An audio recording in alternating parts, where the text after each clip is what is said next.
consegue. A única coisa que o diabo fica falando é que, não, você não vai conseguir, melhor você aceitar assim mesmo que você é um pecador, que a sua vida vai ficar desordenada, bagunçada, desorganizada. Não. Isso é se entregar ao fracasso.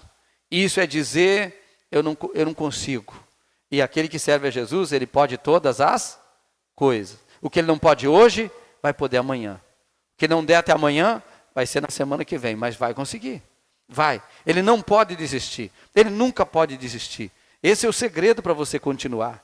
E com o tempo, muitos eles chegam a um ponto, nível, ele diz assim, não, mas não dá mais. Eu já consegui mudar tanto, não dá para mudar mais do que isso. Sempre dá, irmãos. É só a gente olhar o que precisa arrumar. E na verdade, eu acho que a gente deveria parar um dia, uma vez pelo menos na semana ou no mês, e escrever tudo que está errado. Não seria legal? Sim ou não? Porque a gente olhar na vida dos outros e enxergar é fácil, sim ou não? Não precisa ninguém nem pedir para a gente olhar, a gente já viu. Já vi, meu Deus, a vida do fulano. Meu Deus, a vida do Beltrano. Meu Deus, tá, mas e a nossa? Essa que importa, não é? Ah, mas aquele fulano, aquele ciclano, aquele Beltrano. Não importa a vida dele para nós. Só importa a nossa vida. E a gente às vezes, não, mas a minha tá boa, tá melhor. Aí a gente compara, tá melhor que a dele. Não tem nada a ver uma coisa com a outra. Você não está aqui para comparar a sua vida com a do outro, mas sim para ver o que Jesus arrumou até hoje na minha vida. O que Jesus arrumou de bagunça que estava a minha vida até hoje. Por que ele arrumou? Como que isso aconteceu? E o que ainda não mudou, e o que ainda não aconteceu. Por que não aconteceu? O que eu vou fazer para isso acontecer? Aonde que eu tenho que ser violento? Comigo, não com os outros. Violento com o meu corpo, violento no templo, amém? Para mudar alguma coisa que está fora do lugar, para colocar no lugar a coisa certa. Quem está entendendo, diga amém. E isso é pessoal, porque ninguém pode fazer isso por você. Por isso que a Bíblia diz que se você amar a repreensão, você vai crescer rápido. Se você amar a repreensão. Mas me aponte uma pessoa que ame, que você conhece, que diga para ela, que alguém chegue e diga assim, você não está vendo que está fazendo um negócio errado aí? O que tu tem que ver que eu estou fazendo errado? Não é? A pessoa já se calça, sou eu, é do meu jeito. Então a gente é muito assim. A gente é muito assim. E logo a gente já dispara contra a pessoa, mas e tu? Que também tem isso, mais isso, mais isso, mais isso. Em vez da gente dizer assim, é verdade, eu tenho um problema. Na verdade tenho até outros, mas eu quero arrumar isso. Amém? Obrigado pela repreensão. Eu vou conseguir.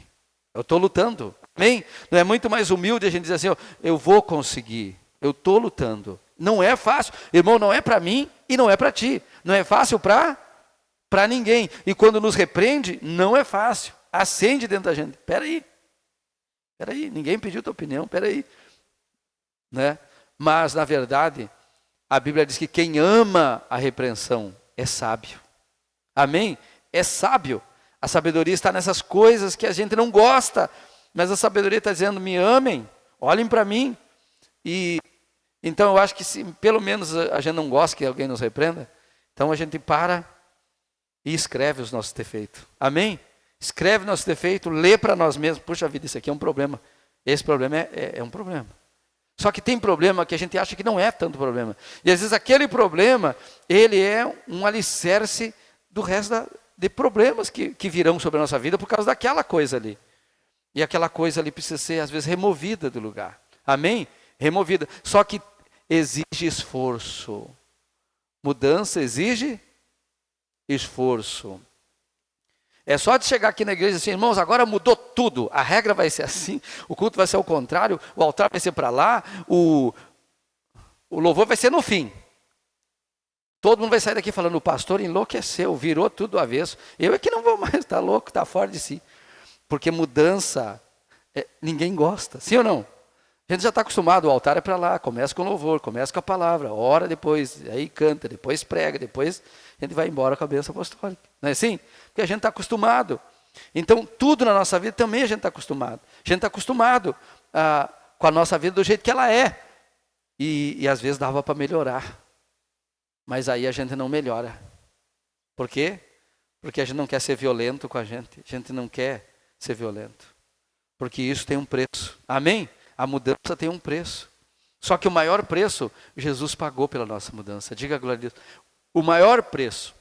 Então tudo isso para a gente chegar lá na glória, porque para chegar na glória tem que ser um vencedor. Quem está vencendo, diga amém. Tem que ser um vencedor, porque Jesus lá em Apocalipse ele diz assim, aquele que vencer vai entrar aqui, como eu venci.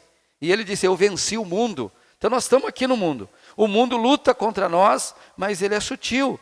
Ele luta, mas não é assim para nos...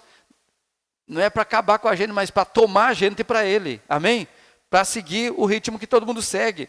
Mas Deus nos comprou, diga glória a Deus. Nos tirou do mundo, das trevas, para colocar na luz. Então nós já não estamos mais nas trevas. Nós estamos agora na luz.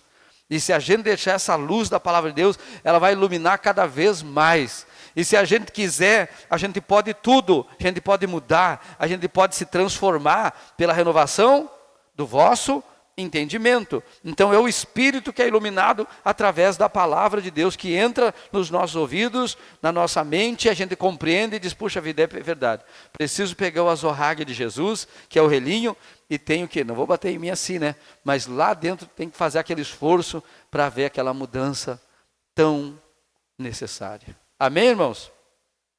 Glória a Deus. Aí o apóstolo ele diz assim, eu recebi do Senhor. Então ele não recebeu de qualquer um, irmãos. Ele recebeu de quem? Do Senhor. Então a palavra que a gente dá para você, a gente não recebe de qualquer um. Ele não vai lá na internet, pega a palavra, vou levar para o povo que isso aqui é boa. Não, a gente pega a palavra de Deus. É a palavra de Deus. E aqui ela diz, eu recebi, assim como eu recebi, eu entrego. Eu não posso dar uma palavra diferente para você. Então Jesus, ele na noite em que ele foi traído, ele pegou um pão e tendo dado graças, partiu e disse, isto é o meu corpo que é dado por vocês. Façam isso em memória. Memória é uma coisa que tem que estar lembrando, tem que trazer a memória, tem que, volta e meia, trazer a memória.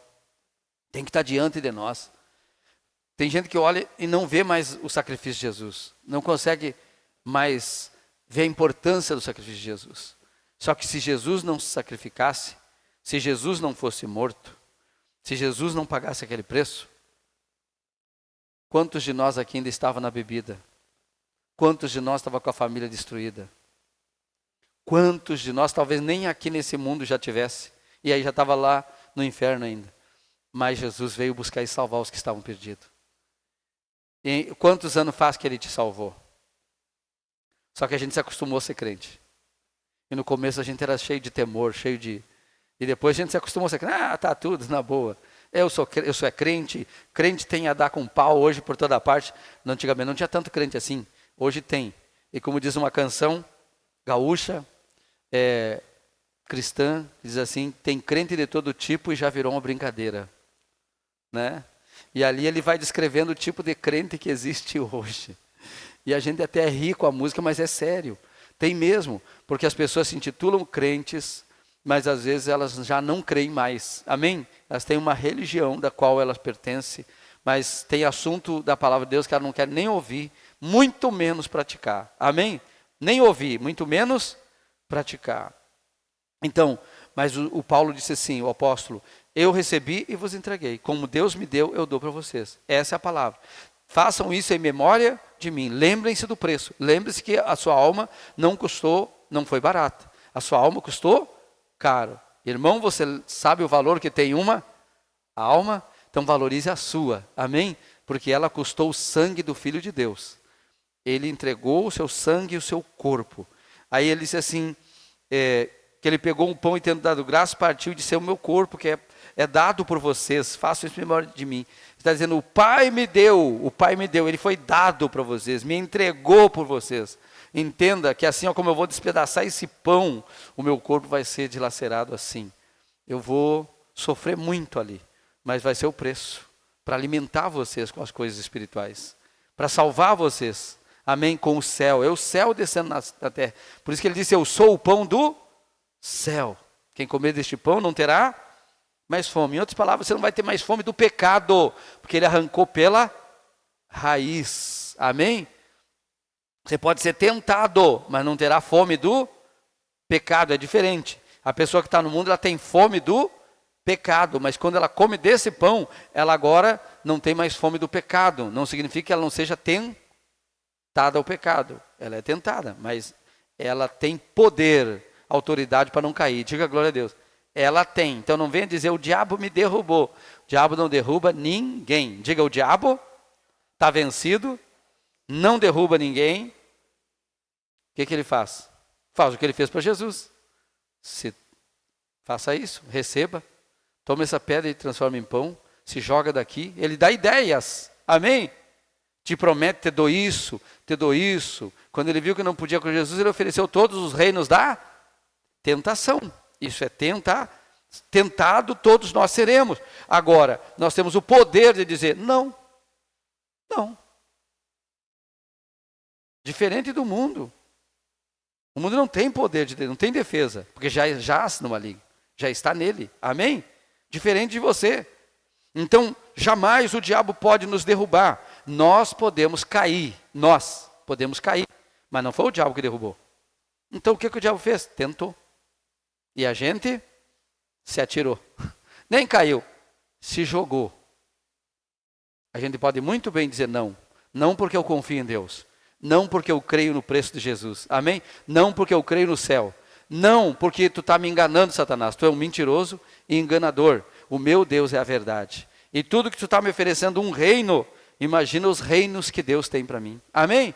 Tu está me oferecendo isso, é porque tu sabe que Deus tem coisa muito melhor do que isso. Então o diabo é um ladrão, roubador, ele é usurpador, ele quer roubar tudo de você. E então ele te dá alguma coisa para você aceitar.